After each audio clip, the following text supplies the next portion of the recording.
A las 6 de la mañana, mi puerta empezó a temblar. Mi nuera gritaba mi nombre de forma histérica, como si esta casa le perteneciera.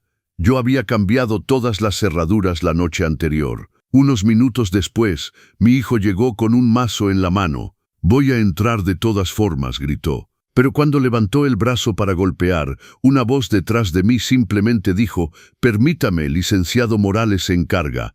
La puerta se abrió y lo que vieron del otro lado los dejó lívidos. Los golpes resonaban como tambores de guerra. Cada uno hacía temblar no solo la madera de la entrada, sino algo profundo en mi pecho.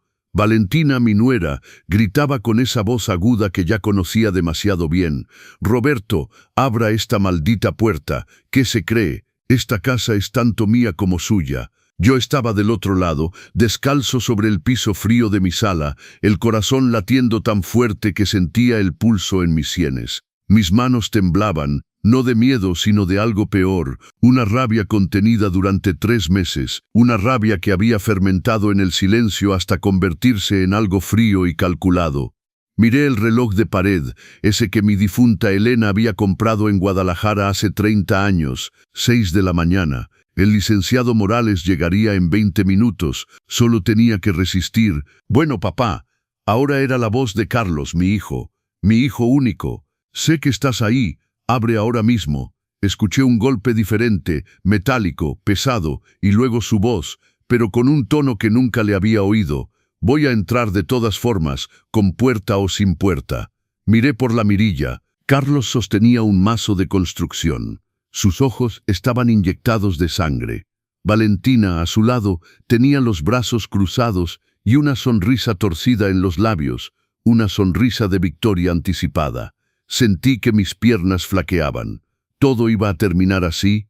Mi hijo, el bebé que había cargado en mis brazos, al que había cuidado cuando tuvo neumonía a los 7 años, al que había ayudado a pagar su primer coche, iba a tirar mi puerta. Entonces, una voz grave resonó detrás de mí.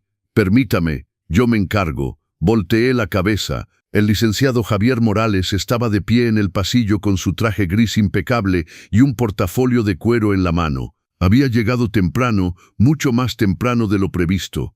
«¿Cómo entró?», susurré.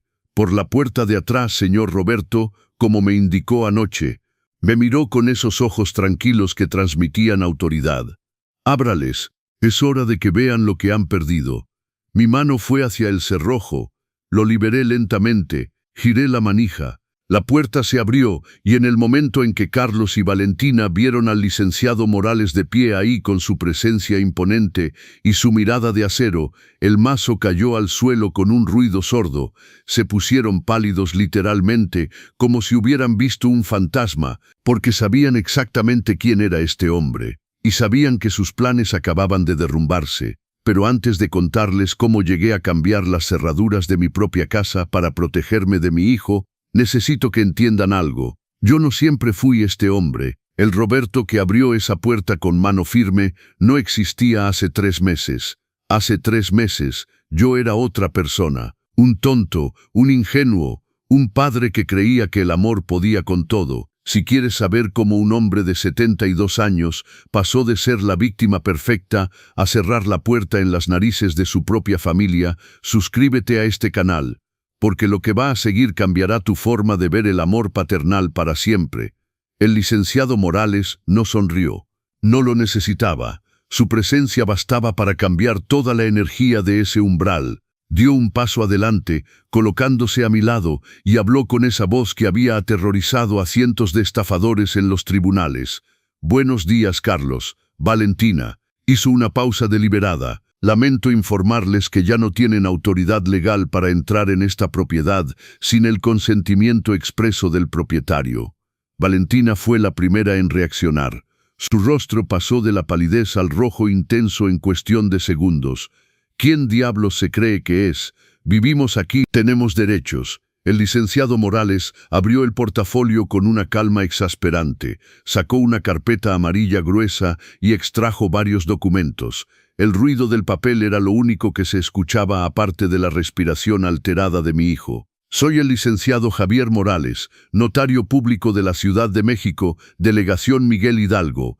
Y esto, levantó los papeles, son documentos que certifican que a partir de las 23:45 de anoche, 15 de marzo, esta propiedad ubicada en Avenida Presidente Masaryk 125, Colonia Polanco, Delegación Miguel Hidalgo, Ciudad de México, fue transferida a un fideicomiso irrevocable a nombre del señor Roberto Méndez, viudo de Elena Ramírez. Carlos finalmente encontró su voz. Sonaba rota, desesperada. «Papá, ¿qué hiciste?» Lo miré, realmente lo miré. Y en ese momento vi al niño asustado que se escondía detrás de mí cuando su madre lo regañaba. Pero también vi al hombre que hace 2 semanas le había dicho a su esposa que yo ya había vivido suficiente. Lo que debía hacer hace 3 meses, Carlos, protegerme de ustedes. Valentina soltó una risa histérica. Protegerse, pero nosotros cuidamos de usted, le hacemos compañía. Sin nosotros, estaría solo muriendo en esta casa enorme. El licenciado Morales la interrumpió sin elevar la voz. Señora, le sugiero que mida sus palabras. Todo lo que diga en este momento puede y será usado en su contra, si el señor Roberto decide proceder legalmente. ¿Legalmente? Carlos dio un paso adelante. Pero yo he invertido en esta casa. Pagué la reparación del techo. Pagué la nueva caldera. Esta casa es tanto mía como de él. Ahí estaba la mentira que había alimentado durante 3 meses, la mentira que había repetido tantas veces que casi había terminado creyéndola. El licenciado Morales sonrió por primera vez. Fue una sonrisa pequeña, casi imperceptible, pero estaba ahí. Ah, sí, interesante, porque según los estados de cuenta bancarios que el señor Roberto me proporcionó, el techo fue reparado en agosto del año pasado con 48,000 pesos que él retiró de su cuenta personal. La caldera fue instalada en octubre, también pagada por él por la suma de 42,000 pesos. ¿Quiere que continúe? Carlos abrió la boca, la cerró, la volvió a abrir. Parecía un pez fuera del agua. Valentina cambió de táctica. Se llevó las manos al pecho y las lágrimas comenzaron a rodar por su cara. Lágrimas que había perfeccionado durante estos 3 meses. Suegro Roberto, no entiendo, somos una familia. ¿Cómo puede hacernos esto, después de todo lo que hemos compartido? Algo se rompió en mí, pero no fue mi corazón, fue la última cadena de culpa que me ataba a esta farsa.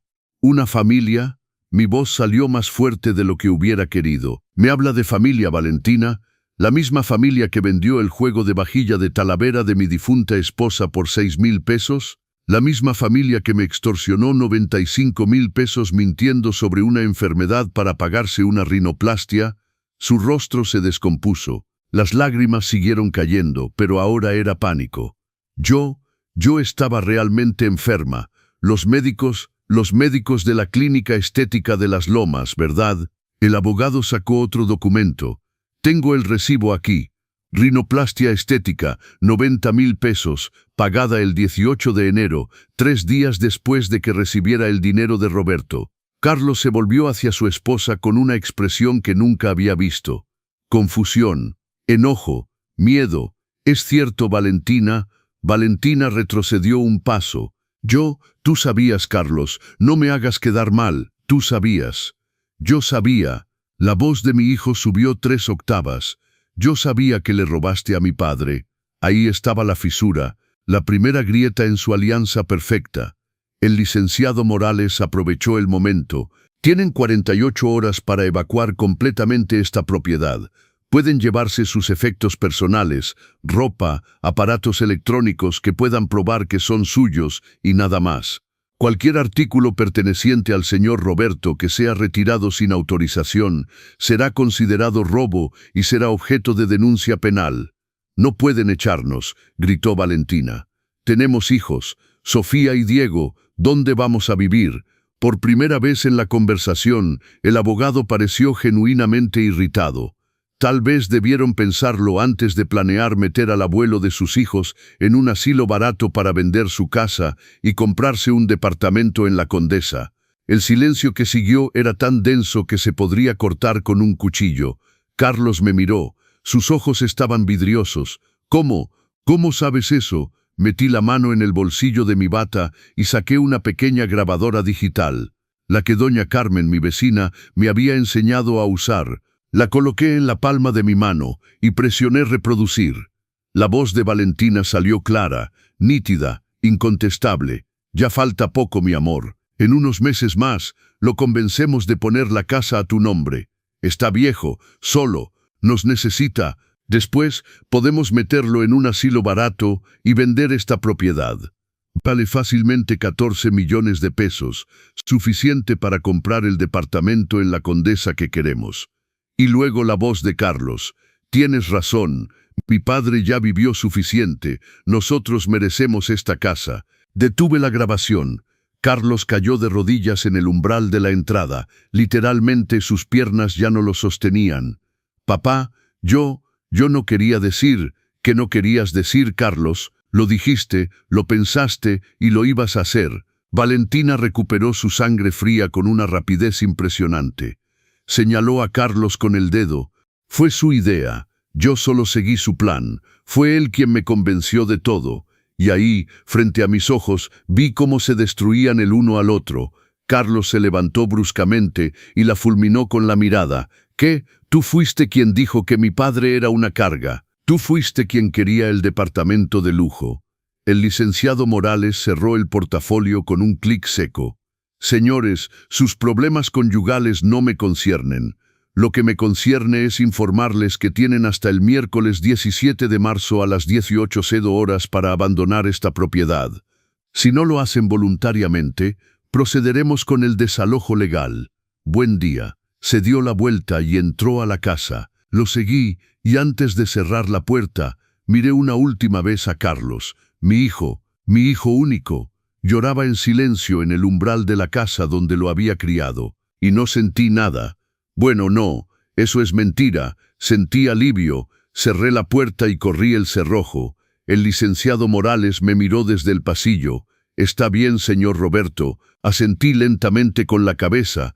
Luego me senté en el sofá de la sala, ese donde Elena solía leerme poemas los domingos por la tarde, y por primera vez en 3 meses respiré profundamente.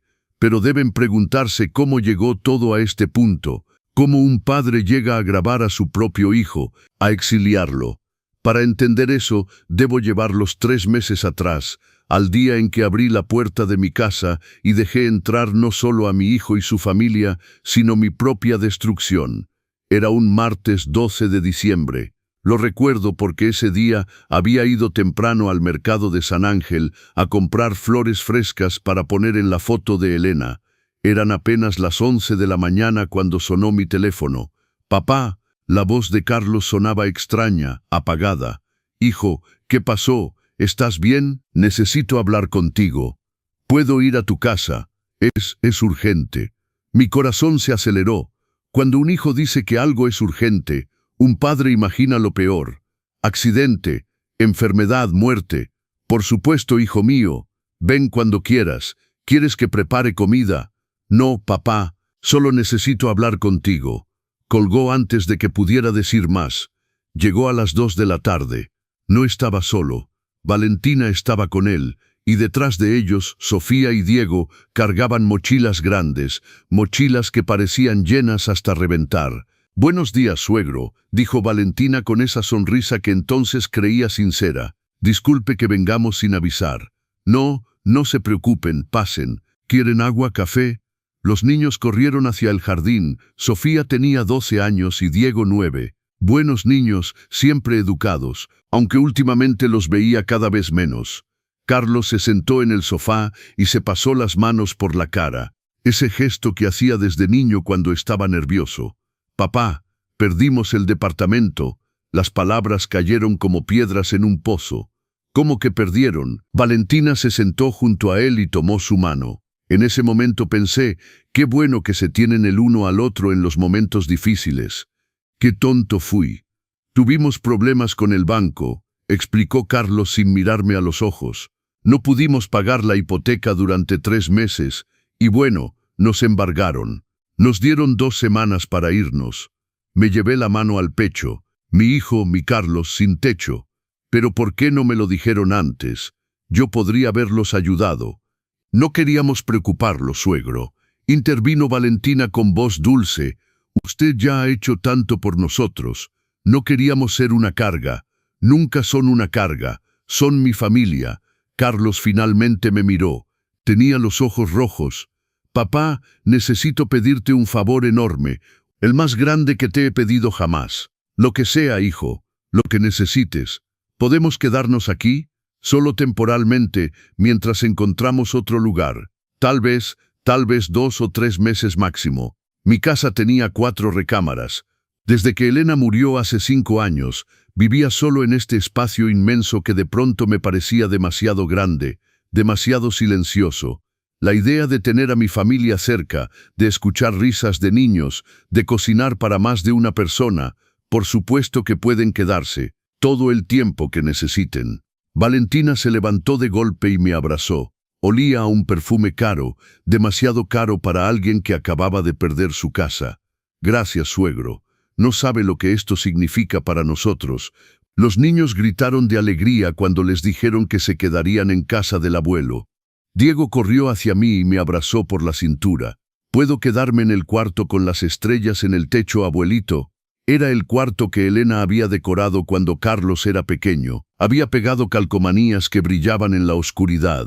Mi nieto se acordaba de las pocas veces que habían venido a visitarme. Por supuesto, mi angelito. Esa misma tarde empezaron a traer sus cosas. Cajas, muchas cajas. Más de las que podían caber en una camioneta. Carlos había rentado un camión pequeño. ¿Todo eso es necesario? Pregunté al ver la cantidad de objetos. Es que no sabemos cuánto tiempo vamos a estar, papá. Preferimos tener todo a la mano. Tenía sentido. Al menos eso pensé. La primera semana fue agradable. Cocinaba para todos. Los niños hacían su tarea en la mesa del comedor. Carlos salía temprano a buscar trabajo. Valentina se quedaba en casa. Decía que era para cuidar a los niños, aunque ya estaban bastante grandes como para no necesitar niñera. Pero había cositas que en ese momento ignoré. Valentina movió los muebles de la sala para tener más espacio. El sillón de Elena, ese donde pasaba horas leyendo, terminó relegado al garaje. Es que está muy gastado, suegro. Se ve feo ahí. Cambió las toallas del baño por unas nuevas que había comprado. Las mías, bordadas a mano por mi madre, las guardó en una caja. Estas son más modernas. Tiene que actualizarse, suegro. También empezó a cocinar, pero no la comida que me gustaba. Comida diferente, con especias que nunca había usado. Y cuando yo intentaba cocinar algo tradicional, ella suspiraba. «Ay, suegro, tanta grasa no es buena para nadie». Un día, 2 semanas después de su llegada, bajé a desayunar y encontré las cortinas del comedor desaparecidas. «¿Dónde están las cortinas?», pregunté. Valentina estaba preparando un smoothie en la licuadora. Ni siquiera volteó. Las quité. Bloqueaban la luz natural. Su casa estaba demasiado oscura. «Suegro, necesita claridad». Esas cortinas las había cosido yo. Me había tomado 3 semanas terminarlas. Y tenían un patrón de pájaros bordados que mi madre me había enseñado a hacer. Pero me gustaban esas cortinas. Estaban muy viejas, suegro. Era hora de cambiar. Carlos entró en ese momento y le dio un beso en la mejilla a Valentina. «Buenos días, papá. ¿Dormiste bien?» «Hijo, ¿viste que Valentina quitó las cortinas del comedor?»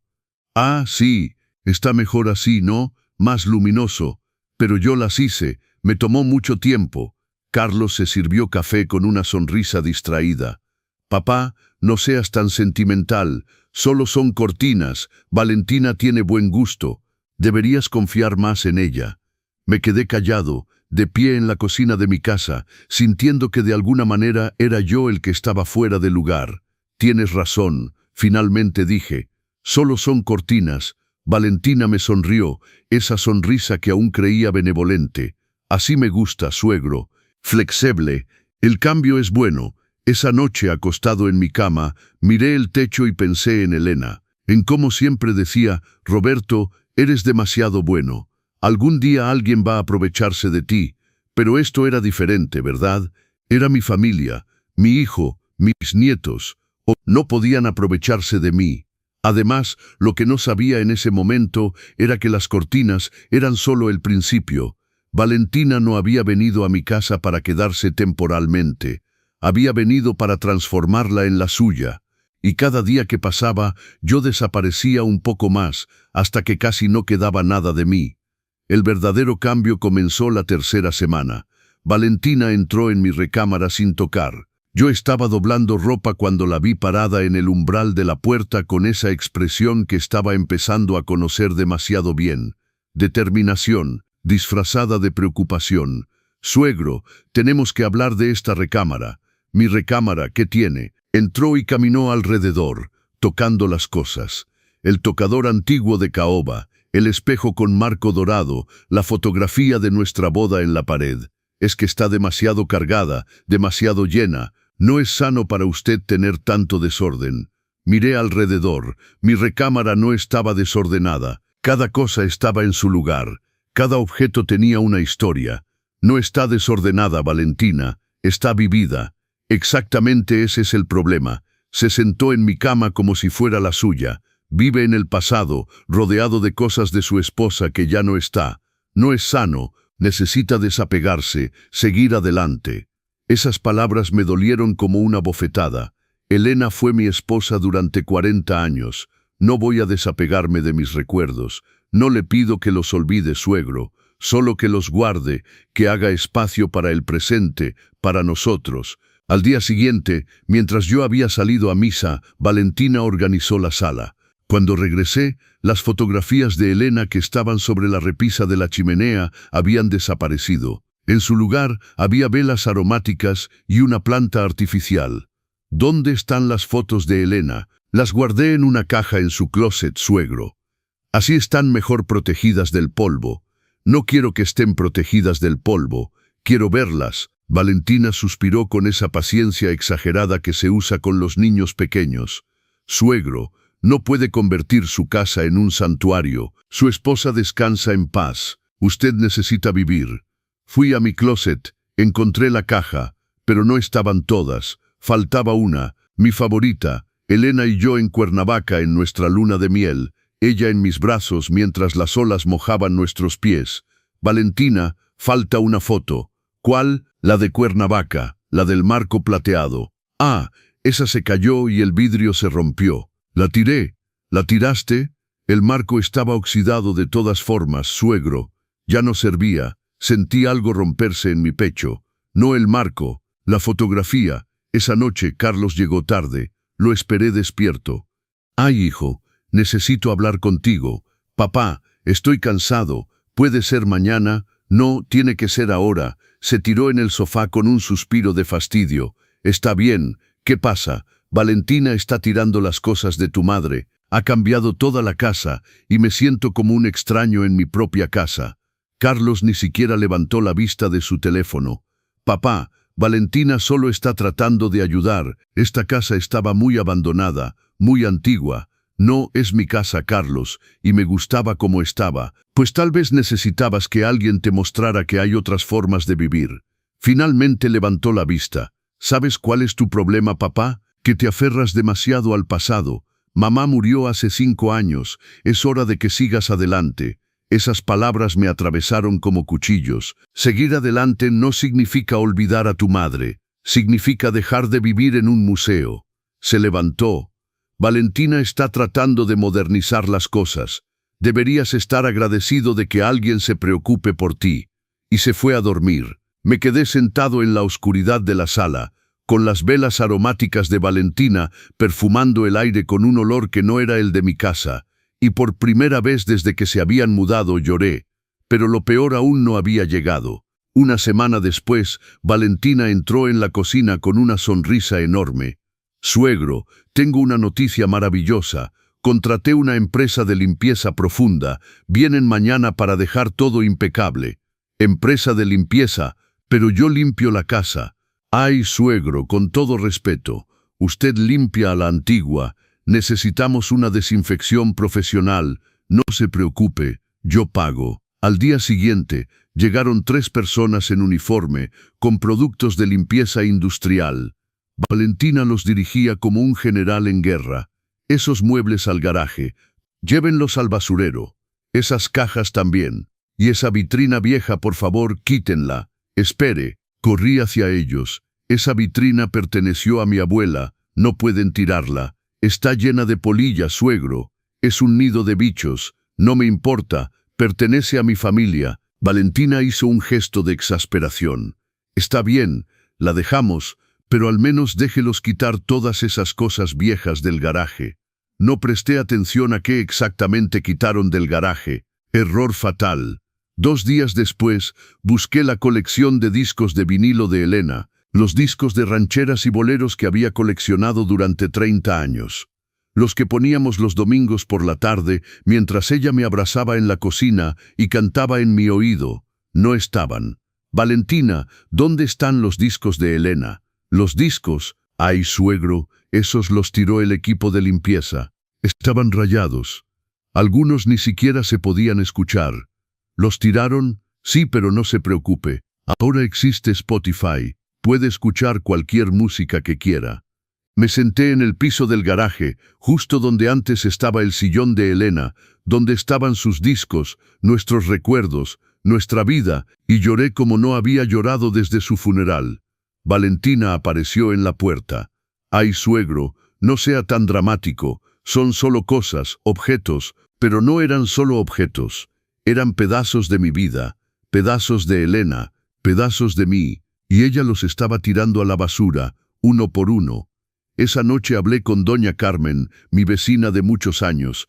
Tenía 60 años y era viuda como yo. Nos sentamos en su jardín con café de olla. Roberto, esa mujer lo está borrando, dijo con su franqueza característica. Está borrando su historia para escribir la de ella, pero es mi nuera, la esposa de mi hijo, y eso es exactamente lo que la hace más peligrosa, porque viene con la etiqueta de familia, y usted, por respeto a su hijo, está soportando lo que no soportaría de una extraña. Esas palabras siguieron martillando en mi cabeza toda la noche. Al día siguiente, Valentina pintó la sala sin avisar, sin preguntar. Cuando regresé del mercado, las paredes que habían sido color durazno durante 20 años, ahora eran gris oscuro. ¿Le gusta?, preguntó con orgullo. Es el color de moda, muy elegante. Yo había elegido ese color durazno con Elena. Pasamos todo un fin de semana pintando juntos. Pues ahora es gris. El durazno estaba pasado de moda. Suegro, tiene que actualizarse. Carlos llegó y aplaudió. «¡Wow! Está increíble, mi amor. Muy moderno. Tu papá no está contento», dijo Valentina con voz de víctima. Carlos me miró con decepción. «Papá, ¿en serio? Valentina se está esforzando para mejorar la casa y tú solo te quejas. Yo no pedí mejoras, me gustaba como estaba. Pues a nadie más le gustaba. Era deprimente, esa palabra, deprimente. Como si mi vida con Elena hubiera sido deprimente. Me fui a mi recámara sin cenar, y esa noche, acostado en la oscuridad, me di cuenta de algo terrible. Ya no reconocía mi propia casa. Las paredes, los muebles, los olores, todo era diferente, todo era de Valentina. Y yo me estaba convirtiendo en el inquilino de mi propio hogar. Pero si pensaban que perder mis recuerdos era lo peor que Valentina me había hecho, estaban equivocados. Porque lo que vino después no fue solo robar objetos, fue robar algo mucho más valioso. Y cuando lo descubrí, entendí que mi nuera no era solo manipuladora, era una ladrona. Y mi hijo, mi propio hijo, lo sabía. Era un jueves por la tarde, 18 de enero. Recuerdo la fecha exacta porque era el aniversario de lo que habría sido el cumpleaños 78 de Elena. Si hubiera estado viva, yo siempre ponía flores frescas en su fotografía ese día, pero la fotografía ya no estaba en la sala. Estaba guardada en una caja en mi closet. Bajé a la cocina para prepararme un té. Necesitaba algo para calmarme. Últimamente había dormido mal, pesadillas donde mi casa se hacía cada vez más pequeña y no encontraba la salida. Valentina estaba en el comedor con su laptop abierta. Hablaba por teléfono con alguien. Sí, todavía la tengo. Es Talavera de Puebla auténtica antigua. Tiene detalles en oro de 24 quilates. Una pausa. No es robada, es de mi familia. Otra pausa. 6,000 pesos es muy poco. Vale al menos 15,000. Me acerqué. En la pantalla de su computadora había fotografías de mi vajilla de Talavera. La vajilla que Elena me había regalado para nuestro 30º aniversario. La había comprado en un viaje a Puebla. Había ahorrado durante meses para pagarla. Cada plato tenía flores pintadas a mano. Cada taza tenía el borde dorado. El juego completo, 12 platos hondos, 12 platos planos, 12 tazas con sus platos. Nunca lo usábamos. Era demasiado valioso. Lo guardaba en la vitrina de la sala solo para admirarlo. Valentina, mi voz salió temblorosa. Levantó la vista con una sonrisa tranquila, demasiado tranquila. Ay, suegro, estoy vendiendo la vajilla de Talavera. ¿Vender mi vajilla? Bueno, técnicamente está en su casa, pero nadie la usa. Solo junta polvo y nosotros necesitamos dinero con urgencia. Sentí el piso moverse bajo mis pies. Esa vajilla fue un regalo de Elena. No está a la venta. Suegro, sea razonable. Son solo platos y nosotros estamos en una situación muy difícil. Carlos no ha conseguido trabajo. Los niños necesitan útiles escolares nuevos. El pago de la bodega donde guardamos nuestras cosas vence la próxima semana y no tenemos con qué pagar. Y por eso vas a vender mis cosas. No son solo sus cosas, suegro. Somos una familia. Lo que es suyo es nuestro. Así funcionan las familias. Mis manos temblaban. Mi corazón latía tan fuerte que sentía el pulso en mis oídos. Cancela esa venta ahora mismo. Valentina cerró la laptop con un suspiro dramático. ¿Sabe cuál es su problema, suegro? Que es egoísta. Nosotros lo acogemos, lo cuidamos, le hacemos compañía para que no esté solo en esta casa enorme. Y usted no es capaz de ayudarnos cuando más lo necesitamos. ¿Qué va a hacer con esos platos? Mirarlos hasta que se muera. Esas palabras me golpearon como puñetazos. No es egoísmo, es mi historia, es lo que Elena me dejó. Elena está muerta, suegro. Los muertos no necesitan vajillas, los vivos necesitan dinero para comer. En ese momento entró Carlos. Traía una bolsa del súper.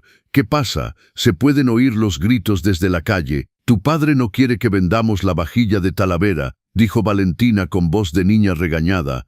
Prefiere que sus nietos pasen hambre antes que desprenderse de unos platos viejos. Carlos me miró con esa expresión que me partía el alma. Decepción, cansancio, fastidio. Papá, ¿en serio? ¿Vas a hacer un drama por unos platos? No son solo platos. Es el regalo de aniversario que me dio tu madre. Y estoy seguro de que mamá preferiría que sus nietos comieran antes que tener platos guardados que nadie usa. Se acercó a Valentina y puso la mano en su hombro. Vende la vajilla, mi amor.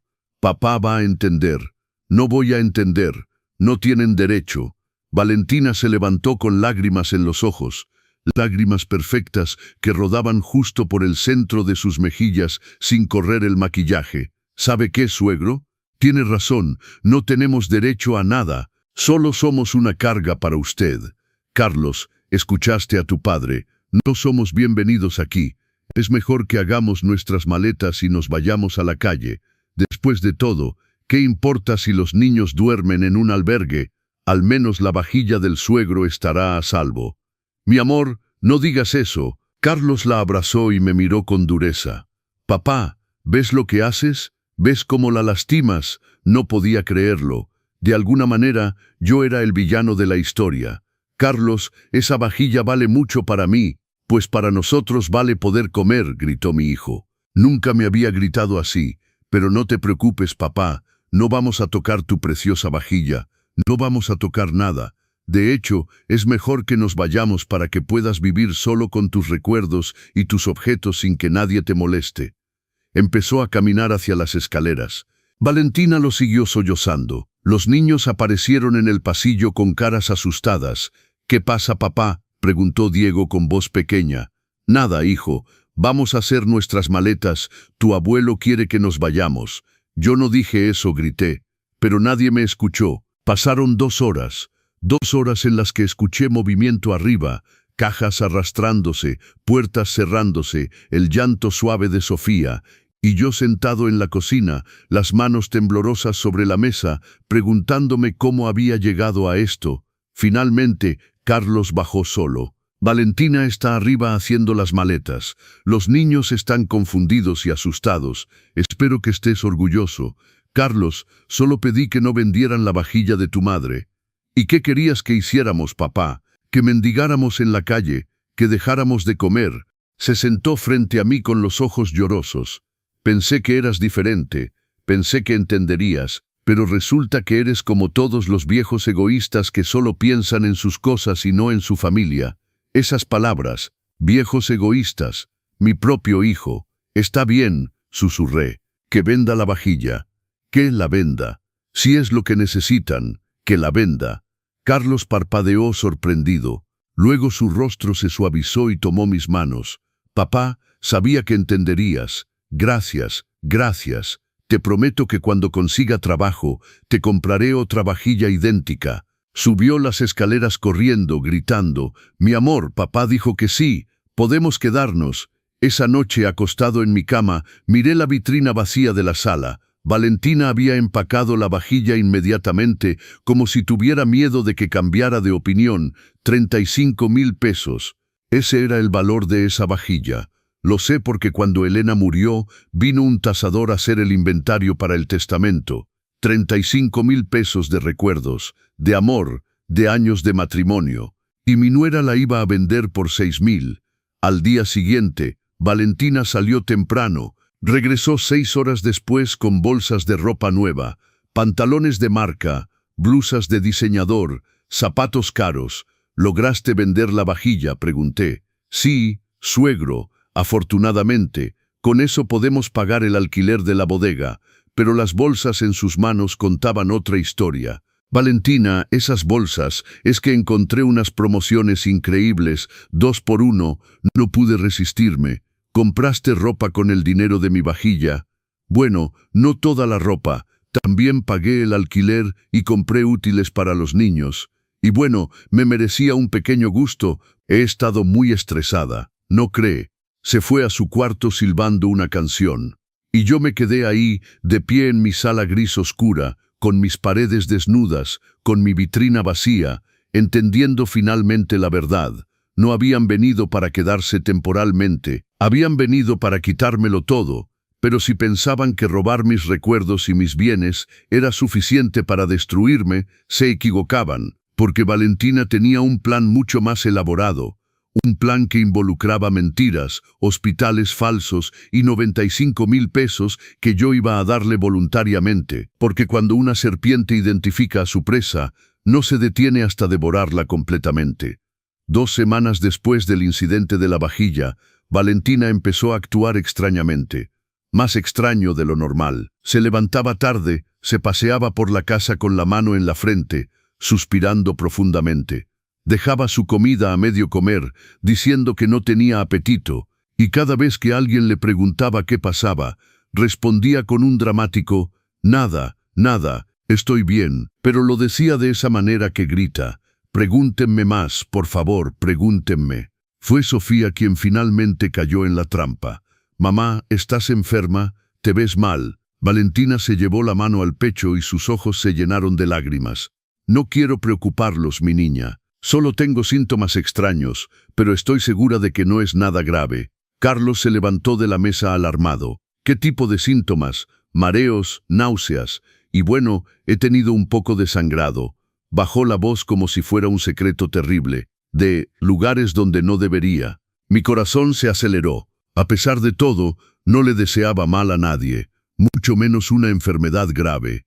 Valentina, tienes que ir al médico, dije inmediatamente. No puedo, suegro. Ya no tenemos seguro médico desde que perdimos el empleo y una consulta privada con un especialista cuesta carísimo.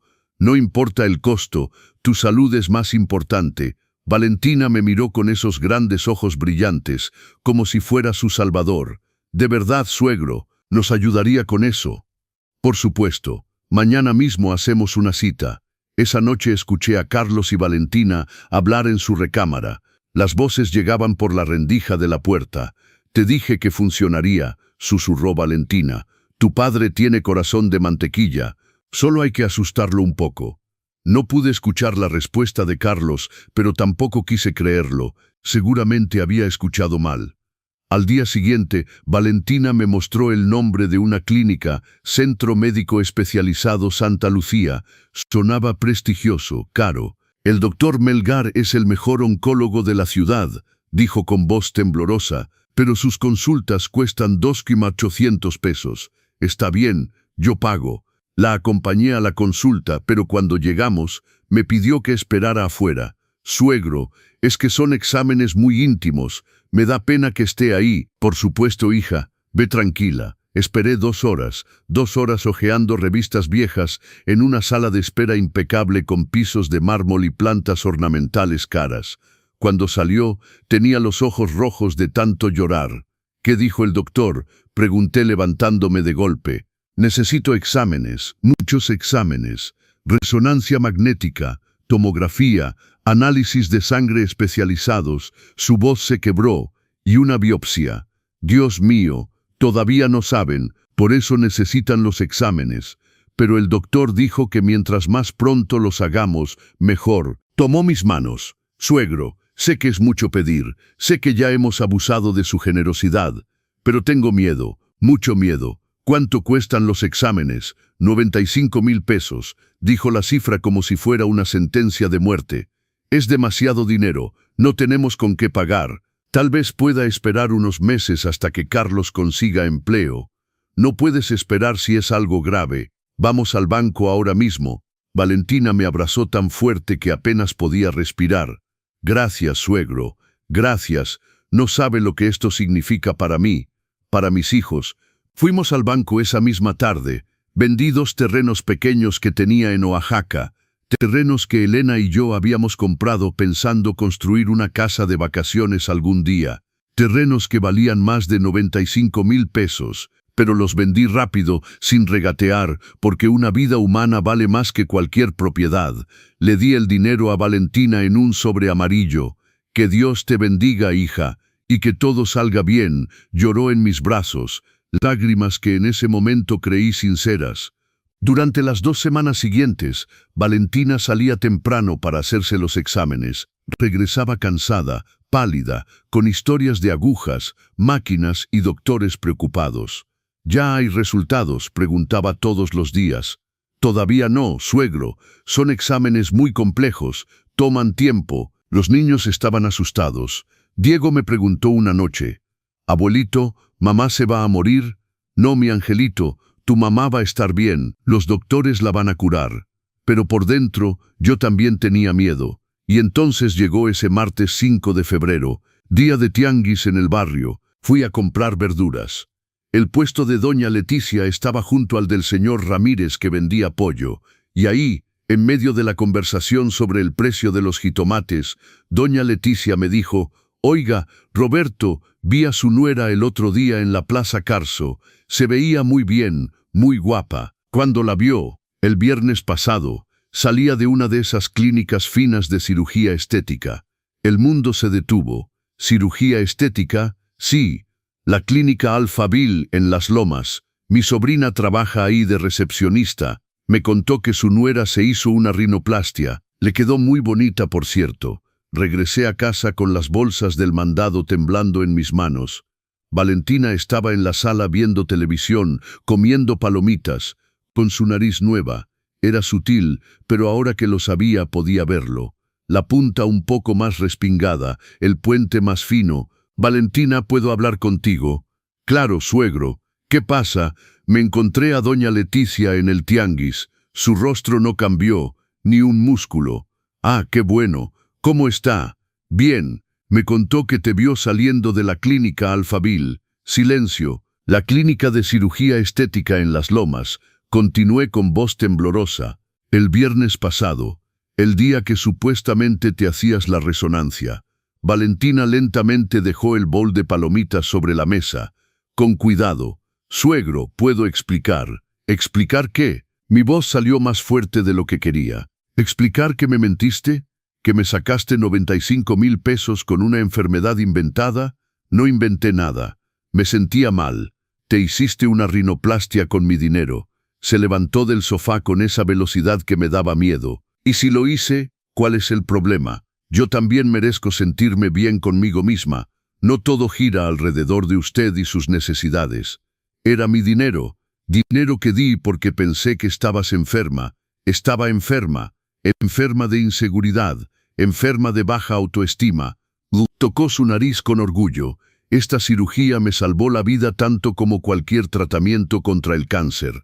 No podía creerlo, no podía creer el descaro. Quiero mi dinero de vuelta. Valentina soltó una risa fría que me heló la sangre. Su dinero, suegro, usted me lo dio. Fue un regalo. No hay devoluciones. No fue un regalo. Fue para tu tratamiento médico. Y lo usé para un tratamiento médico. La cirugía reconstructiva es lo mismo. En ese momento entró Carlos. Traía puesto el uniforme de un restaurante. Finalmente había conseguido empleo de mesero. ¿Qué pasa aquí? Se oyen los gritos desde la calle. Tu padre me está acosando, dijo Valentina con voz de víctima perfecta. Me está reclamando el dinero que me dio para una cirugía que necesitaba. Una cirugía que necesitabas. Me volví hacia mi hijo. Carlos, ella me mintió. Me dijo que tenía cáncer. Me sacó 95,000 pesos para hacerse una rinoplastia. Esperaba que mi hijo tomara mi lado, que se indignara, que la confrontara, pero en lugar de eso suspiró con fastidio. Papá, ya sabíamos que Valentina se iba a hacer la nariz. El piso desapareció bajo mis pies. ¿Qué? Le molestaba mucho, quería corregirlo desde hace años. Le dije que aprovechara que tú ofrecías el dinero. Yo no ofrecí dinero para una cirugía estética. Ofrecí dinero porque pensé que estaba enferma. Carlos se acercó y me habló como si fuera un niño pequeño. Papá, ¿de verdad importa para qué se usó el dinero? Al final, ayudaste a tu nuera a sentirse mejor consigo misma. Deberías estar orgulloso, orgulloso. Me mintieron, no mentimos, simplemente no te dimos todos los detalles. Se encogió de hombros. De todas formas, ¿qué ibas a hacer con esos 95,000 pesos? Guardarlos hasta que te mueras. Al menos ahora sirvieron para algo útil. Valentina cruzó los brazos con una sonrisa satisfecha. Si yo fuera usted, no haría tanto escándalo, suegro, a menos que quiera que nos vayamos, porque si seguimos peleando así, será imposible vivir bajo el mismo techo. Era una amenaza disfrazada de preocupación, pero una amenaza al fin, y lo peor es que funcionó, porque la idea de quedarme solo otra vez, de volver al silencio de esta casa vacía, me aterraba más que perder dinero. Está bien, susurré, olvidemos esto. Así me gusta, papá. Carlos me palmeó el hombro. Mañana todo estará mejor, ya verás. Esa noche no dormí. Me quedé despierto mirando el techo, sintiendo cómo cada pedazo de mí se derrumbaba. Mi vajilla de Talavera, mis recuerdos, mi dinero, mi dignidad, ¿qué quedaba? Y sobre todo, hasta dónde iba a llegar antes de desaparecer completamente. Pero lo que no sabía es que Valentina y Carlos no se conformarían con mis objetos, ni con mis bienes, ni con mi casa renovada a su gusto. No, querían todo. Y yo estaba a punto de descubrir exactamente hasta dónde estaban dispuestos a llegar para obtenerlo. Porque una noche bajé a buscar un vaso de agua y escuché una conversación que cambiaría mi vida para siempre. Era el 22 de febrero, 2:37 de la madrugada. Lo sé porque miré el reloj antes de levantarme. Tenía la garganta seca, ese tipo de sequedad que te despierta y no te deja volver a dormir hasta que bebes agua. Me puse mi bata y bajé las escaleras despacio. Los escalones de madera crujen de noche y no quería despertar a nadie. La casa estaba oscura, excepto por la luz de la luna que entraba por la ventana del pasillo. Estaba a mitad del camino hacia la cocina cuando escuché voces. Venían del jardín, voces que susurraban. Carlos y Valentina. Algo en mi instinto me dijo que no encendiera la luz, que no hiciera ruido. Me quedé paralizado junto a la puerta de la cocina que daba al jardín, escondido por las sombras. Y si no funciona, era la voz de Carlos. Sonaba nervioso. Y si se niega, no se va a negar. La voz de Valentina era fría, calculadora. Nada que ver con el tono dulce que usaba conmigo. Ya falta poco, mi amor.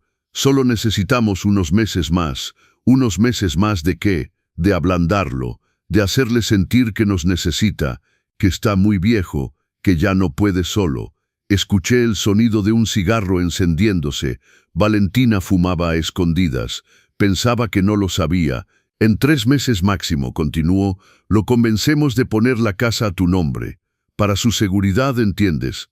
Le decimos que si le pasa algo, si se cae, si se enferma, va a ser un problema legal enorme, que es mejor tener todo en orden. Mi corazón empezó a latir tan fuerte que tuve miedo de que lo escucharan. «¿Y si sospecha?», preguntó Carlos. «No va a sospechar. Está solo. Solo nos tiene a nosotros. Y además, Valentina rió suavemente. Ya le demostramos quién manda aquí. Tiramos sus cosas, cambiamos su casa, le sacamos dinero y no hizo nada. Absolutamente nada. Es débil, Carlos. Y los débiles siempre pierden». Sentí mis piernas temblar. Me apoyé contra la pared para no caer. Y después, la voz de mi hijo sonaba vacilante. Después de que firme, después, Valentina exhaló el humo. Lo convencemos de que estaría mejor en una residencia, un asilo. Hay unos baratos en Ecatepec, 9,000 pesos al mes. Nada comparado con el valor de esta propiedad. ¿Un asilo? Carlos, tu padre ya vivió. Tuvo su matrimonio feliz con tu madre. Te crió. Y nosotros vamos a vivir toda nuestra vida atrapados en departamentos, chicos pagando rentas eternas, mientras él vive solo en esta casa enorme. Pero es mi padre, y justamente por eso no lo vamos a dejar en la calle. Le vamos a pagar un asilo, estará bien cuidado, tendrá comida, techo, enfermeras. Su voz se hizo más dura. Carlos, esta casa vale al menos 14 millones de pesos. 14 millones. ¿Sabes lo que podemos hacer con ese dinero? Hubo un silencio largo y pesado. Podríamos comprar el departamento en la Condesa que vimos, dijo Carlos finalmente. Su voz ya no sonaba vacilante, sonaba emocionada. El de 3 recámaras con vista al parque, exactamente. Y sobraría para poner un negocio, o invertir, o lo que queramos. Valentina tiró su cigarro al piso y lo apagó con el pie. Tu padre no necesita todo este espacio. Nosotros sí, tenemos hijos, tenemos futuro. Él solo tiene pasado. Y si dice que no, si no quiere firmar.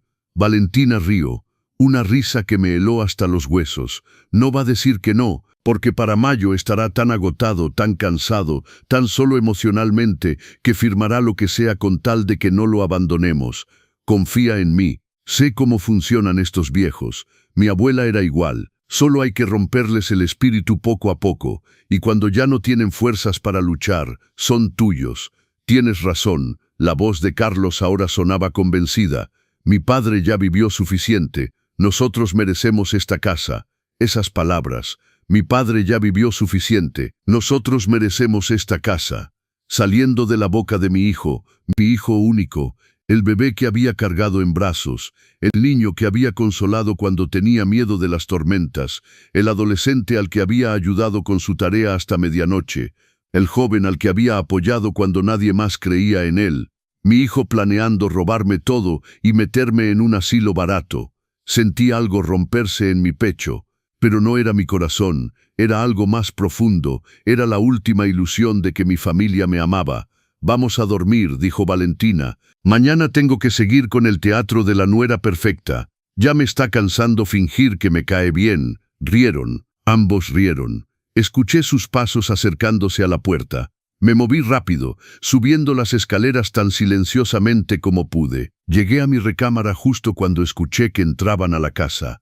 Me metí en mi cama. Cerré los ojos, pero no dormí.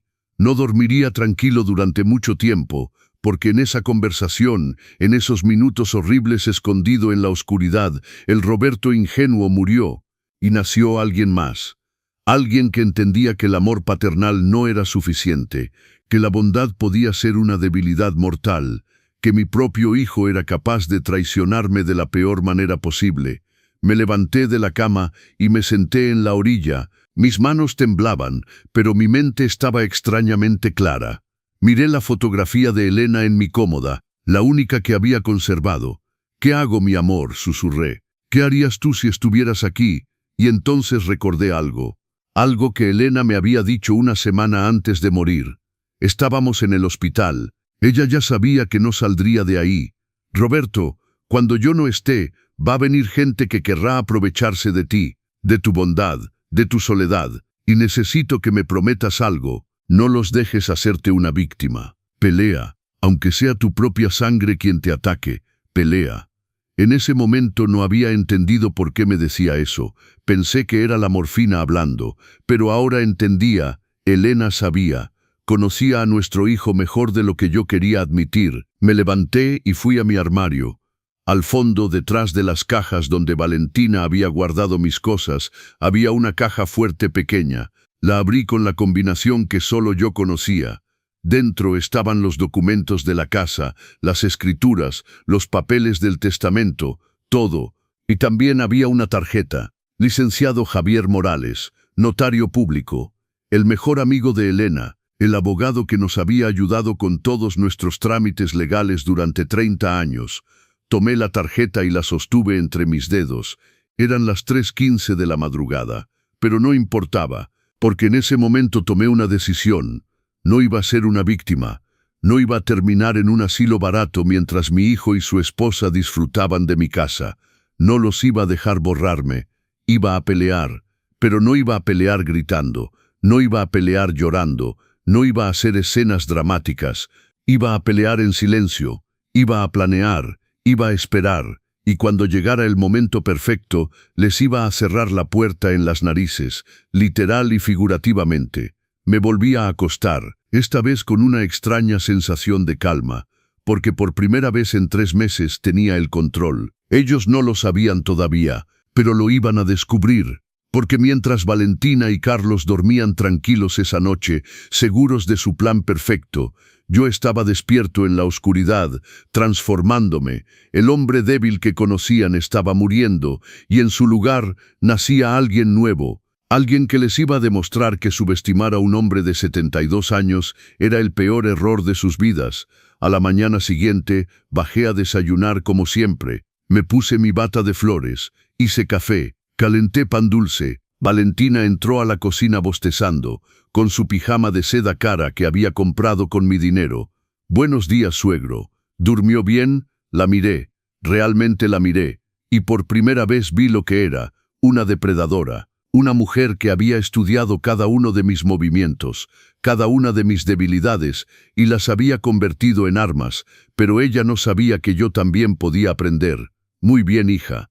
Y tú, como una piedra». Se sirvió café. «Oiga, suegro», estaba pensando, «¿qué le parecería si empezamos a ver opciones de residencias para adultos mayores? No para mudarse ahora, claro, solo para tener opciones por si algún día las necesita». Ahí estaba. Empezaba a plantar la semilla. Hace 2 días habría entrado en pánico. Habría preguntado por qué. Habría llorado. Pero el Roberto de ayer había muerto en la oscuridad de las 2:37 de la madrugada. «¿Sabes qué, Valentina? Tienes razón. A mi edad uno nunca sabe. Estaría bien estar preparado». Su rostro se iluminó de sorpresa y satisfacción. «¿De verdad? Qué bueno que lo tome con madurez, suegro. La mayoría de las personas de su edad se resisten a estos temas, pues yo no soy la mayoría de las personas. Hay que ser práctico». Sonreí, una sonrisa pequeña. Cuando Valentina subió a bañarse, tomé mi teléfono y marqué el número de la tarjeta. «Despacho del licenciado Morales». «Buenos días, habla Roberto Méndez. Necesito hacer una cita urgente con el licenciado Morales, pero que sea en su oficina, no en mi casa, y por favor que sea hoy si es posible». «Un momento, señor». Pausa. «El licenciado puede recibirlo a las 4 de la tarde». «Perfecto, ahí estaré». Colgué justo cuando Carlos entraba a la cocina. «Buenos días, papá». «¿Con quién hablabas?» «Con el médico. Me recordaron que tengo cita para mis exámenes de rutina». Mentí con una facilidad que me sorprendió. «Ah, está bien. ¿Quieres que te acompañe?» «No, hijo. Sé que tienes que trabajar. Puedo ir solo». A las 3 de la tarde salí de casa. Tomé un taxi al despacho del licenciado Morales en Polanco. La secretaria me hizo pasar inmediatamente. El abogado se levantó de su silla cuando me vio. Tenía 60 años, el cabello completamente blanco y esos ojos que lo habían visto todo. «Señor Roberto». Me dio un abrazo sincero. «¿Cuánto tiempo? Elena estaría feliz de saber que finalmente viene a verme». «Finalmente, Elena me pidió que cuidara de usted cuando ella ya no estuviera. Me hizo prometer que si algún día necesitaba ayuda legal, yo estaría ahí. Han pasado 5 años y es la primera vez que me llama. Entonces dígame, ¿qué está pasando?». Y se lo conté todo, absolutamente todo. Los cambios en la casa, la vajilla vendida, los 95,000 pesos de la cirugía falsa. Y finalmente, la conversación que había escuchado en el jardín. El licenciado Morales tomaba notas. Su rostro no mostraba sorpresa, solo una tristeza profesional. ¿Tiene pruebas de la conversación? No la grabé, pero sé lo que escuché. Entiendo. Dejó su pluma. Señor Roberto, lo que su hijo y su nuera están planeando tiene un nombre. Despojo patrimonial agravado. Es un delito, pero necesitamos pruebas concretas. ¿Cómo consigo esas pruebas? Necesita una grabación, una conversación donde su plan sea claro, y necesita documentar todo. Los objetos que vendieron sin su permiso, el dinero que le sacaron con engaños, todo. Tengo los recibos bancarios de los 95,000 pesos y fotos de la vajilla antes de que la vendiera. Excelente, es un comienzo. Ahora, respecto a la casa, tomó una carpeta y empezó a explicarme las opciones legales. Fideicomiso, testamento en vida, escritura con candado jurídico. Lo que recomiendo es crear un fideicomiso irrevocable. La casa permanece a su nombre bajo protección legal. Usted puede vivir en ella todo el tiempo que desee, y puede designar beneficiarios que recibirán la propiedad solo bajo condiciones específicas que usted establezca. ¿Cómo qué condiciones? Como que los beneficiarios solo pueden recibir la casa después de cierta edad, o que nunca podrán venderla, o que si usted es internado en un asilo sin su consentimiento, el fideicomiso se anula y la casa pasa a otra persona. Una chispa de esperanza se encendió en mi pecho. Y mi hijo no podría hacer nada, absolutamente nada. Una vez establecido el fideicomiso, ni un juez puede modificarlo sin su consentimiento explícito. ¿Cuánto tiempo toma? Si me autoriza, puedo tener los documentos listos en una semana, pero necesito que me traiga las escrituras originales. Las tengo en casa, en una caja fuerte. Perfecto. Y una cosa más, señor Roberto.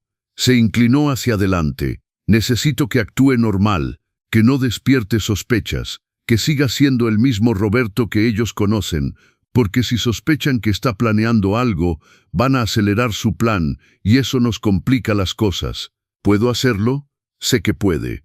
Elena siempre me decía que usted era mucho más fuerte de lo que parecía. Simplemente nunca había necesitado demostrarlo. Salí del despacho con una carpeta llena de documentos, y por primera vez en meses, con algo que había olvidado que existía, esperanza.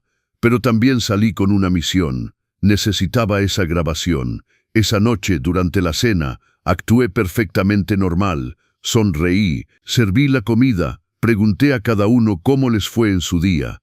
Valentina me miró con aprobación. Se ve contento hoy, suegro. ¿Pasó algo bueno? Solo que el doctor dijo que estoy muy bien de salud para mi edad. Todavía tengo años por delante. Vi cómo su sonrisa se congeló por una fracción de segundo. Años por delante no estaba en su plan. ¡Qué bueno, suegro! ¡Qué bueno! Al día siguiente fui a ver a doña Carmen, mi vecina. Carmen, necesito tu ayuda. Lo que sea, Roberto. ¿Qué necesitas? Necesito aprender a usar una de esas grabadoras pequeñas que se pueden esconder. Doña Carmen no hizo preguntas. Me conocía desde hacía 30 años. Sabía que si pedía algo así, era por una buena razón. Mi nieto me dio una el año pasado porque tengo miedo de olvidar las cosas. Nunca la he usado. Es tuya. Me enseñó a usarla. Era del tamaño de una memoria USB. Se podía esconder en cualquier lugar y grababa con una claridad impresionante. Gracias, amiga. ¿Tienes problemas? Tenía problemas. Ahora estoy buscando soluciones.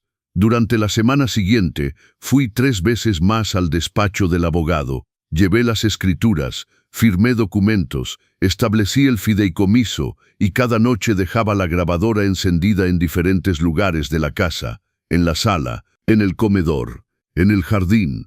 Grabé conversaciones de Carlos y Valentina, hablando de acelerar el proceso, de presionar más al viejo, de cuánto tiempo más iban a tolerar vivir ahí, y finalmente, una noche, grabé oro puro. Estaban en su recámara. Pensaban que yo ya dormía. La grabadora estaba escondida detrás de un florero en el pasillo, justo frente a su puerta. Valentina dijo con voz clara y audible: Ya falta poco, mi amor. En unos meses más lo convencemos de poner la casa a tu nombre. Está viejo solo. Nos necesita. Después podemos meterlo en un asilo barato y vender esta propiedad.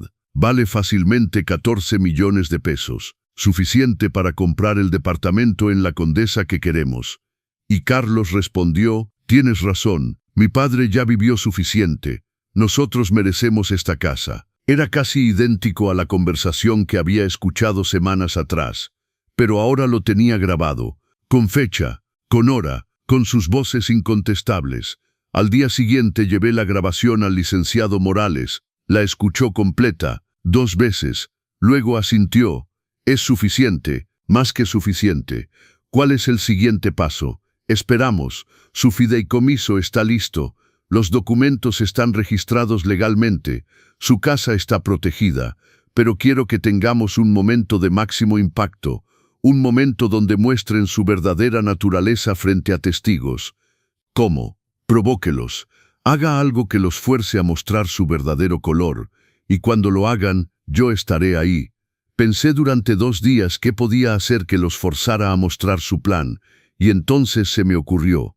El 14 de marzo, durante la cena, dije de manera casual, Carlos, Valentina, he estado pensando, tienen razón, a mi edad, mantener esta casa es mucho trabajo. Tal vez debería considerar mudarme a una residencia, y ustedes podrían quedarse con la propiedad. Los ojos de Valentina se iluminaron como árboles de Navidad. ¿De verdad, suegro? ¿Habla en serio? Completamente. De hecho, he visto residencias muy bonitas. Hay una en Ecatepec que se ve excelente. Carlos tomó mi mano. Papá, es una decisión muy madura de tu parte. Estoy orgulloso de ti. Solo necesito que me ayuden con el papeleo. Hay que transferir la escritura de la casa. El licenciado Morales puede ayudarnos. ¿Qué les parece si lo llamo? Sí. Valentina casi gritó de emoción. Llámelo mañana mismo. De hecho, ya hablé con él. Puede venir el lunes 15 de marzo a las 10 de la mañana. Perfecto, dijo Carlos. Estaremos aquí. Esa noche escuché su celebración desde mi recámara. Champán, risas, planes, y yo en mi cama sonreí en la oscuridad. Porque pensaban que habían ganado, no sabían que el verdadero juego apenas comenzaba. El lunes 15 de marzo amaneció soleado.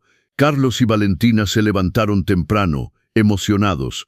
Valentina se vistió como para una boda. Carlos se puso su traje. Estaban eléctricos de emoción. Pero lo que no sabían es que yo había cambiado las cerraduras el domingo por la noche y que el licenciado Morales no venía a transferirles la casa, venía a mostrarles que se habían equivocado de persona. El domingo 14 de marzo por la noche, después de que todos se fueran a dormir, hice algo que nunca pensé hacer. Llamé a un cerrajero de emergencia. ¿Puede venir ahora? Pregunté en voz baja desde mi recámara. Señor, son las 11 de la noche. Pago el triple, pero tiene que ser ahora y tiene que ser silencioso. Llegó a las 11:30, un hombre de unos 40 años con su caja de herramientas. Le expliqué la situación susurrando. Necesito que cambie todas las cerraduras de la casa. La puerta principal, la puerta de atrás, la del garaje, todas. Su familia no tiene llave. Exactamente por eso estoy cambiando las cerraduras. Me miró con esos ojos que lo habían visto todo, y asintió. Entiendo, señor. No es la primera vez que me llaman para algo así.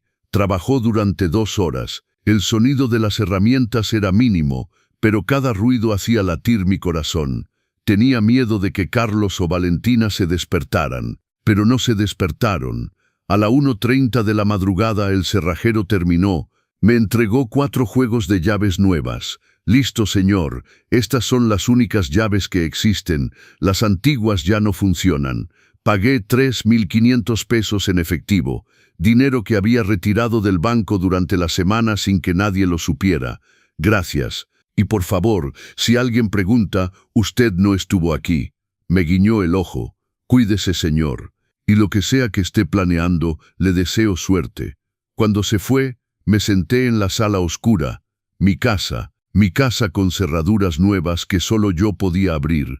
Era un símbolo, un acto de resistencia. Llamé al licenciado Morales. Está hecho. Perfecto. Llegaré mañana a las 6:30 de la mañana, antes de que despierten. Me abrirá por la puerta de atrás como acordamos, y me quedaré dentro hasta el momento indicado. Y si sale mal, no saldrá mal, señor Roberto. Confíe en mí, y confíe en usted. Mañana recupera su vida. Esa noche dormí 3 horas, no por miedo, sino por anticipación. El lunes llegó. Carlos y Valentina se levantaron temprano, emocionados. Valentina llevaba un vestido vino, tacones, maquillaje perfecto.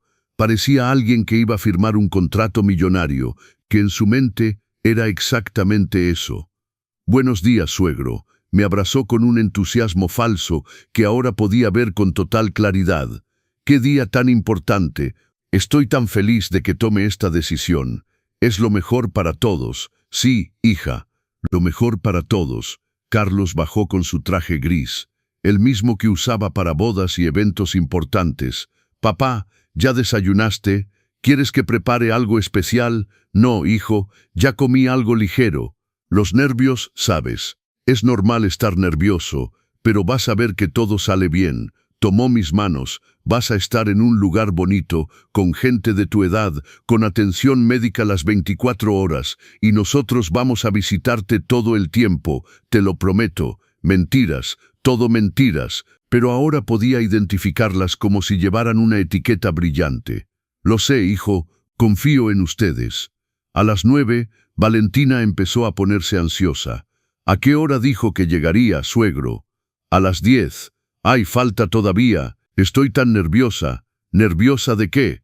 Pregunté con inocencia perfecta. «De todo el proceso. Es un paso importante para usted, suegro». A las 9:30, el timbre sonó. Valentina prácticamente saltó del sofá.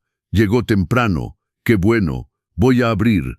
Pero cuando llegó a la puerta y giró la manija, no se abrió. «Suegro, la puerta está cerrada con llave». «Ah, sí. Anoche puse el cerrojo. Ya voy». Me acerqué despacio. Miré por la mirilla. No era el licenciado Morales. Era doña Leticia vendiendo tamales. «No es él. Es doña Leticia. ¿No va a abrir?» «No. Ya desayuné. Gracias». Valentina me miró extraño, pero no dijo nada. A las 10 en punto el timbre sonó de nuevo. Esta vez era el abogado, pero venía acompañado de un hombre más joven con un maletín. Carlos y Valentina prácticamente corrieron a la puerta.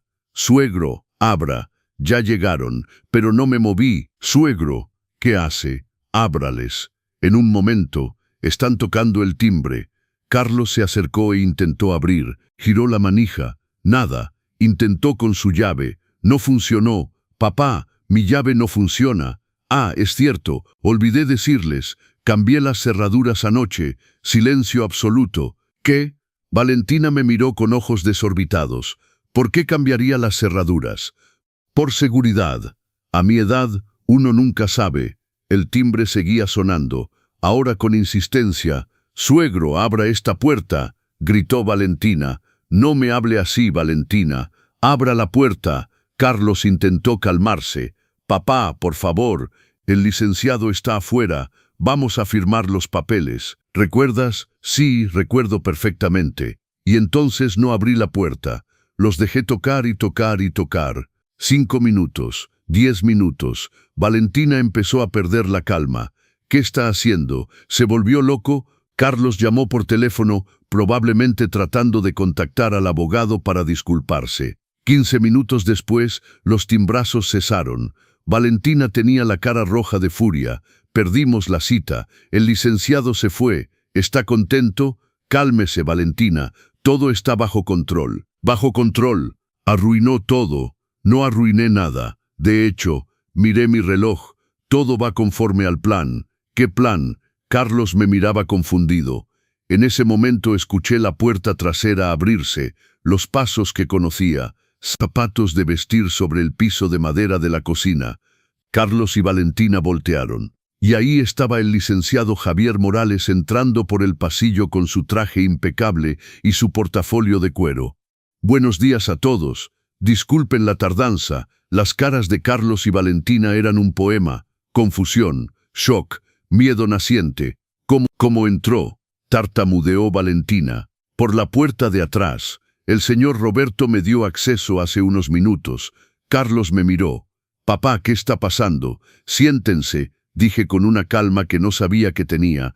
Es hora de que hablemos de verdad. Sin mentiras, sin mentiras. Valentina soltó una risa nerviosa. Nunca le hemos mentido, suegro. Ah, ¿no? Saqué mi pequeña grabadora del bolsillo de mi camisa. Entonces explíquenme esto. Presioné reproducir. La voz de Valentina llenó la sala. Ya falta poco, mi amor. En unos meses más, lo convencemos de poner la casa a tu nombre. Está viejo, solo. Nos necesita. Después, podemos meterlo en un asilo barato y vender esta propiedad. Vale fácilmente 14 millones de pesos. Suficiente para comprar el departamento en la Condesa que queremos. El rostro de Valentina se puso blanco como el papel. Y luego la voz de Carlos. Tienes razón. Mi padre ya vivió suficiente. Nosotros merecemos esta casa. Carlos cayó en el sofá. Literalmente, sus piernas ya no lo sostenían. Papá, ¿puedes explicarme eso, hijo? Mi voz no tembló. Mis manos no temblaron. Yo no temblé. ¿Puedes explicarme cómo merezco estar en un asilo barato mientras tú vives en mi casa? Valentina recuperó su sangre fría con una rapidez impresionante. Era una superviviente, una luchadora, pero esta vez peleaba una batalla perdida. Esa grabación es ilegal. No puede usarla. El licenciado Morales intervino con voz profesional. De hecho, señora, en México es completamente legal grabar conversaciones en una propiedad privada cuando el propietario considera que hay intención de fraude o despojo. Y esta grabación es perfectamente admisible ante un tribunal. No hay fraude, dijo Valentina elevando la voz. Nosotros lo cuidamos, le hacemos compañía. Esta casa estaría vacía y triste sin nosotros. Cuidarme, solté una risa amarga. Vender mi vajilla de Talavera sin permiso es cuidarme. Tirar los discos de mi difunta esposa es cuidarme. Sacarme 95,000 pesos con una enfermedad falsa es cuidarme. Carlos se cubrió el rostro con las manos. Papá, por favor, que Carlos. Por favor, que olvide que mi hijo único, el niño al que le di todo, planeaba tirarme como basura en un asilo mientras disfrutaba de todo lo que tu madre y yo construimos.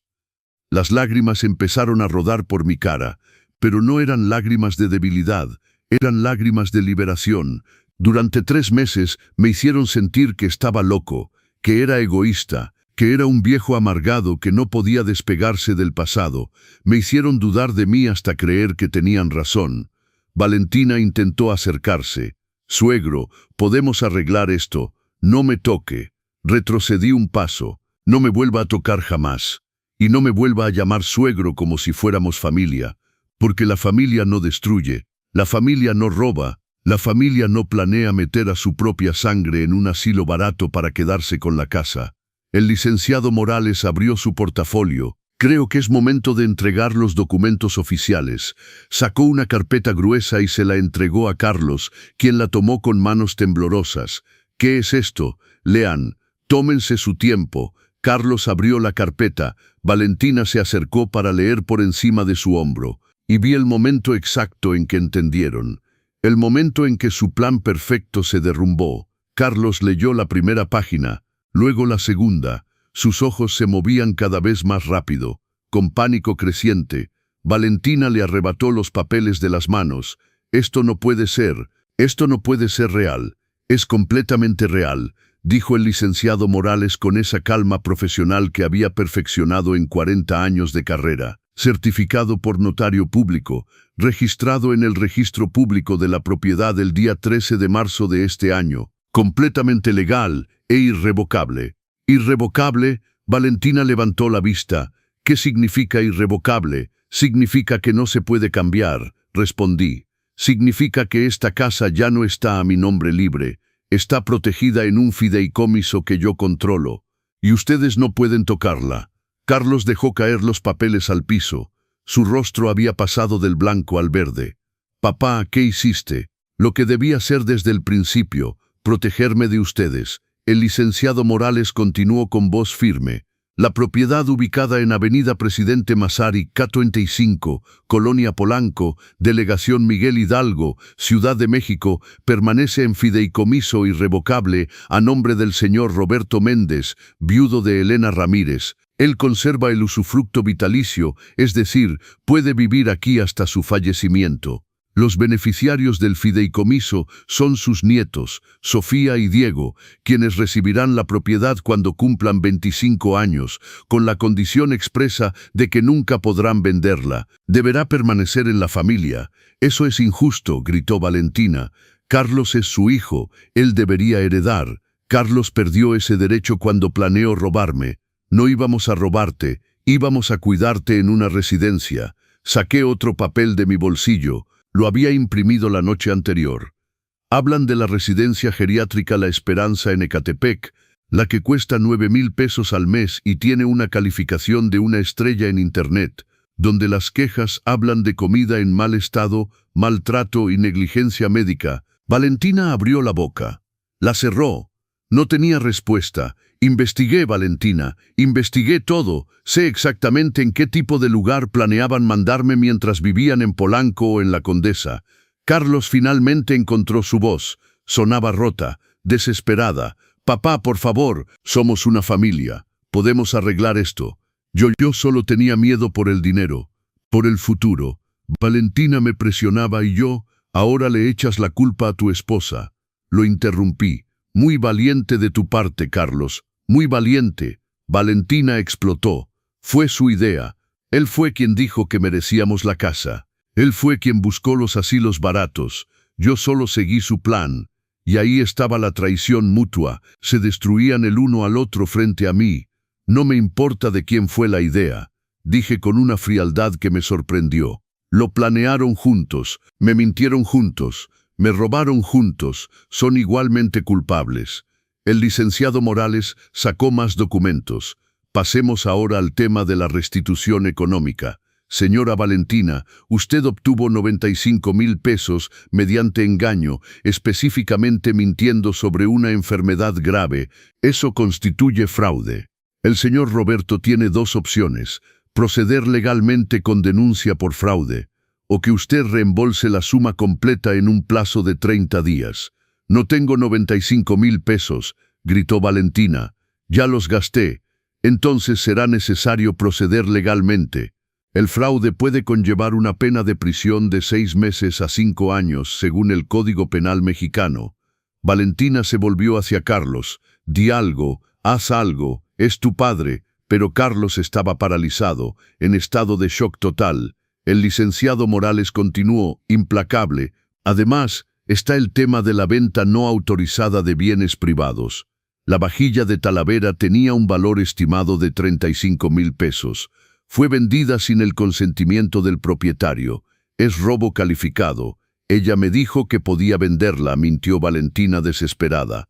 Tengo testigos que dicen lo contrario, y tengo fotografías de la vajilla con sus fechas originales que prueban que pertenecía al señor Roberto desde hace 15 años. Valentina empezó a caminar de un lado a otro como un animal enjaulado. Esto es una pesadilla, una pesadilla. No, dije con voz firme. Esto es justicia. El licenciado Morales cerró el portafolio con un clic definitivo. Señor Roberto, ¿desea proceder con las acciones legales o prefiere darles la opción de restitución voluntaria? Miré a Carlos, mi hijo único, el niño que había cargado en brazos, el adolescente que había consolado cuando su primer amor lo dejó, el hombre al que había apoyado en cada decisión, y vi lo que realmente era: un cobarde, un manipulador, un ladrón. Quiero que se vayan. Papá. Carlos se levantó. Por favor, no hagas esto. Tienen 48 horas para abandonar esta casa. Pueden llevarse su ropa, sus aparatos electrónicos, sus efectos personales, nada más. Todo lo demás se queda aquí. ¿Y dónde vamos a ir?, preguntó Valentina con voz histérica. Tenemos hijos. Debieron pensarlo antes de planear destruirme. Sentí las lágrimas subir, pero no las dejé caer. Tienen familia, amigos, un auto, empleos. Encontrarán algo, cómo encontraron la manera de mentirme durante 3 meses. Suegro, por favor, no me llame así, ya no es mi nuera. Y señalé a Carlos, y él ya no es mi hijo. Carlos cayó de rodillas, literalmente arrodillado frente a mí, con las manos juntas. Papá, perdóname, por favor. Fue un error terrible. Estaba desesperado. Valentina me presionaba y no pensé. No me di las consecuencias. Pero te amo. Eres mi padre. Siempre lo serás. Si me amaras, Carlos, no habrías planeado meterme en un asilo como si fuera basura. Si me amaras, habrías defendido la memoria de tu madre en lugar de dejar que tiraran todo lo que ella y yo construimos. Puedo cambiar, podemos cambiar, dame una oportunidad. Te di tu oportunidad, te di 3 meses de oportunidades. Cada vez que tiraban algo mío, cada vez que mentían, cada vez que me hacían sentir culpable por existir, eran oportunidades, y las desperdiciaron todas. Me volví hacia el licenciado Morales. Respecto a los 95,000 pesos, les doy 30 días para reembolsarlos, si no procedo legalmente. Valentina soltó un grito de frustración y corrió hacia las escaleras. Carlos se quedó de rodillas, llorando como un niño. Levántate, Carlos. Papá, por favor, levántate. Ya no eres un niño, eres un hombre de 43 años. Es hora de actuar como tal. Se levantó lentamente. Sus ojos estaban rojos, hinchados. ¿Y los niños, Sofía y Diego, no los volverás a ver jamás? Esa pregunta me dolió profundamente. Los amo, y por eso la casa está en fideicomiso para ellos, pero no voy a dejar que los usen como rehenes emocionales. El licenciado Morales tocó mi hombro suavemente. Señor Roberto, si necesita un momento. No, estoy bien, respiré profundamente. Carlos, tienes hasta el miércoles 17 de marzo a las 6 de la tarde para evacuar. Si no lo hacen voluntariamente, el licenciado Morales procederá con el desalojo legal. Y créeme, no quieres que lleguemos a eso. Carlos asintió sin fuerzas. Subió las escaleras arrastrando los pies. Y el licenciado Morales y yo nos quedamos en la sala. El silencio era denso, pesado. ¿Está seguro de esto, señor Roberto? ¿Cree que Elena estaría orgullosa de mí? El abogado sonrió con tristeza. Elena estaría más que orgullosa. Ella me dijo una vez, si me pasa algo, Roberto necesitará tiempo para encontrar su fuerza, pero cuando la encuentre, será imparable. Tenía razón, las lágrimas finalmente cayeron. Pero no eran lágrimas de debilidad, eran lágrimas de liberación. Gracias por ayudarme. Es un honor, señor Roberto. Esa noche, acostado en mi cama, escuché el movimiento arriba, cajas, maletas, llanto, peleas, y sentí algo que no había sentido en meses. Paz. No era una paz alegre, era una paz dolorosa, triste, agridulce, pero era paz, porque por primera vez en 3 meses había recuperado el control de mi propia vida. Miré la fotografía de Elena en mi cómoda. Lo hice, mi amor. Me defendí como me pediste. Y juro que en ese momento sentí su presencia, como un abrazo invisible, como un susurro que decía, estoy orgullosa de ti, Roberto, siempre lo estuve. Al día siguiente, doña Carmen vino a verme. Me trajo café de olla y pan de muerto. ¿Cómo te sientes? Como si hubieras sobrevivido a una guerra. Sobreviviste y ganaste.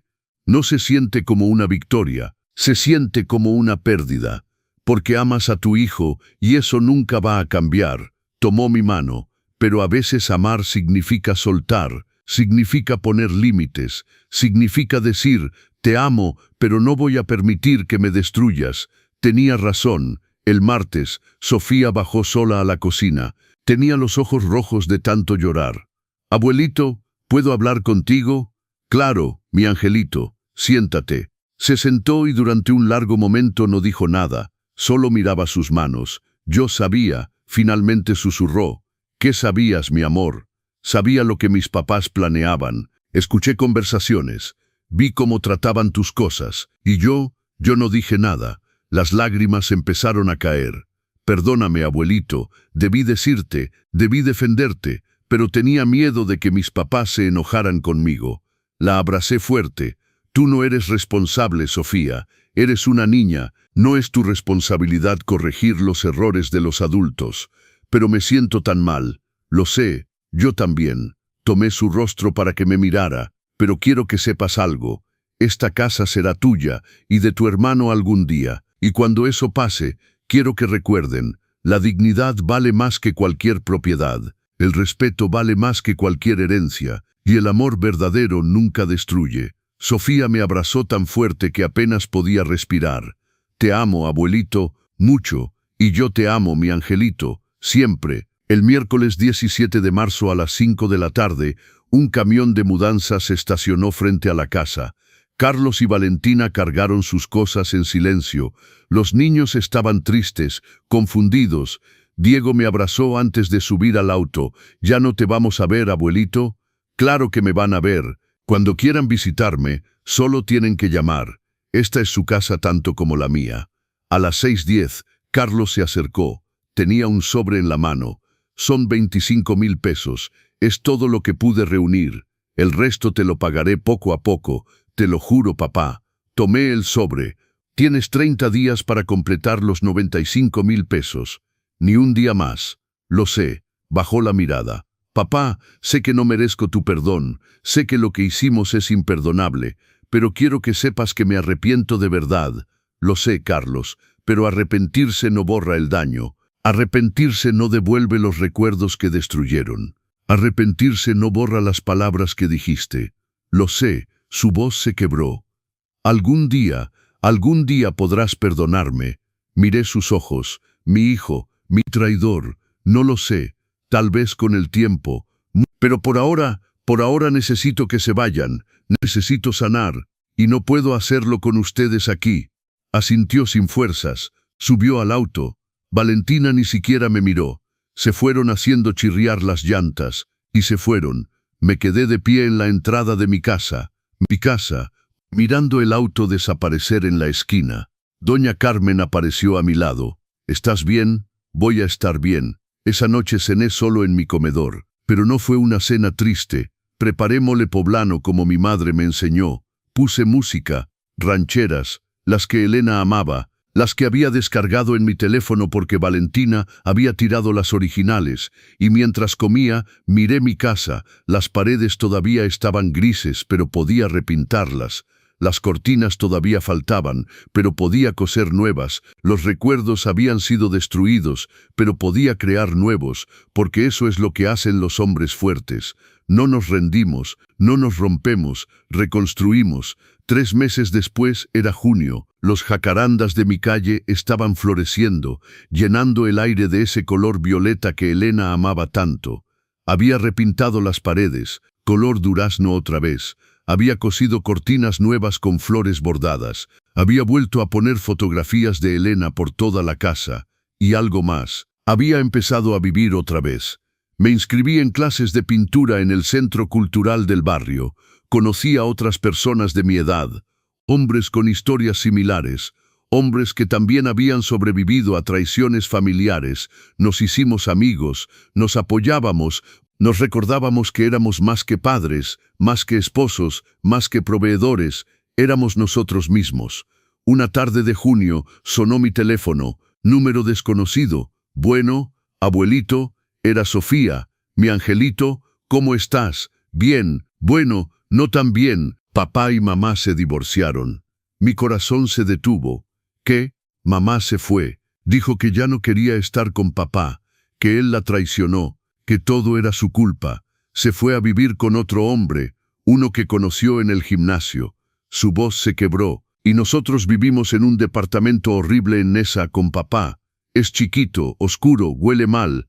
Oh, mi amor, pero no llamo para pedirte que nos regreses. Sé que no podemos volver. Solo llamaba para escuchar tu voz y decirte que tenías razón en todo, abuelito».